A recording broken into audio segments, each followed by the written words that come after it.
ایک بھائی کا سوال ہے کہ ہمارے گھر میں غیر مسلم ملازمہ کام کرتی ہے، سارے گھر کے کپڑے وہی دھوتی ہیں، تو وہ اس سے ان کپڑے ناپاک تو نہیں ہوں گے اگر اس کے کپڑے دھونے والی کے کپڑے ناپاک ہیں اپنے؟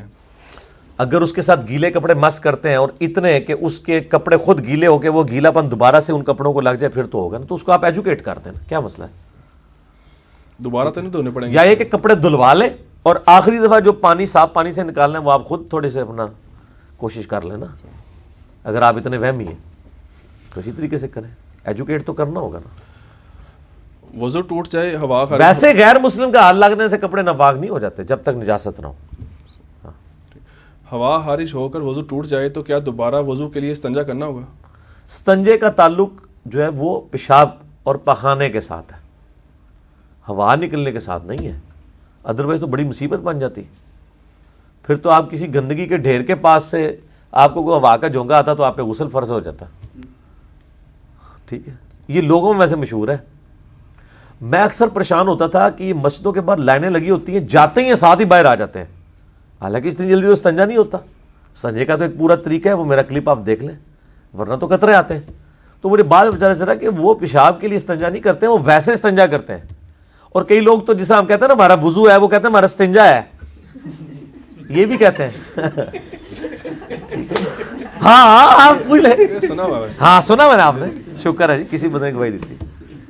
خالی وضو نہیں ہوتا، استنجا بھی ہوتا جی۔ اگر کسی عورت نے یا لڑکے نے شوق کے لیے لمبے ناخن رکھے ہوئے ہیں تو اس سے وضو ہو جاتا ہے؟ اس کا وضو تو ہو جائے گا، لیکن صحیح مسلم میں حدیث ہے کہ 40 دن کے اندر ناخن نہیں کاٹنا ہے، یہ فطرت میں نہ مرد لمبے ناخن رکھ سکتا ہے نہ عورت۔ ایک ایکسیپشن ہے کہ اگر کوئی جیسے کہ موبائلوں کا کام کرنے والے کوئی ایک آدھ ناخن بڑھا لیتے ہیں اور اس کا اگر کوئی ایکویلنٹ موجود نہیں ہے، وہ وقتی طور پہ، اگر اس کے بھی کوئی ایکویلنٹ آ گیا تو وہ نہ رکھیں، ٹھیک ہے نا۔ کیا حالت جنابت میں احادیث کی کتابوں کو چھونا جائز ہے؟ ہاں چھو سکتے ہیں، کوئی حرج نہیں ہے، صرف قرآن پاک کی آیات کے چھونے کا مسئلہ ہے۔ وہ بھی تو اس میں اندر ہی ہوتی ہے نا، اس کے وہ اندر تو کہیں کا ہوگی نا، ایگزیکٹ اس جگہ پہ ہاتھ نہ لگے۔ تو اتنی کون سی آگ لگی ہوئی ہے اور ماشاءاللہ اتنے کو فلاسفر ہے کہ اس نے جرمی حالت میں یہ کام کرنا ہے، اس ٹائم پہلے غسل کرے پھر آ کے چھو لے۔ حائضہ عورت کے لیے بتا رہی ہیں اسے میں مسئلہ؟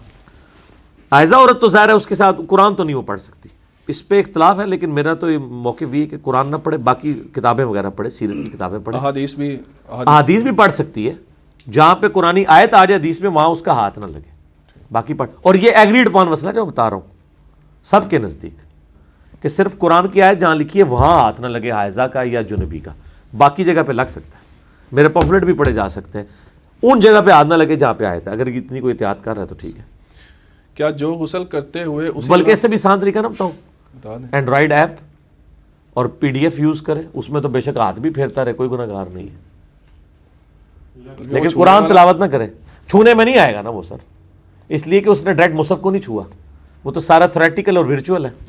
یہ جائز ہے؟ ہاں یہ جائز ہے، میرا تو اس پہ کلپ بھی چڑھا، یہ تو ورچوئل چیز ہے نا۔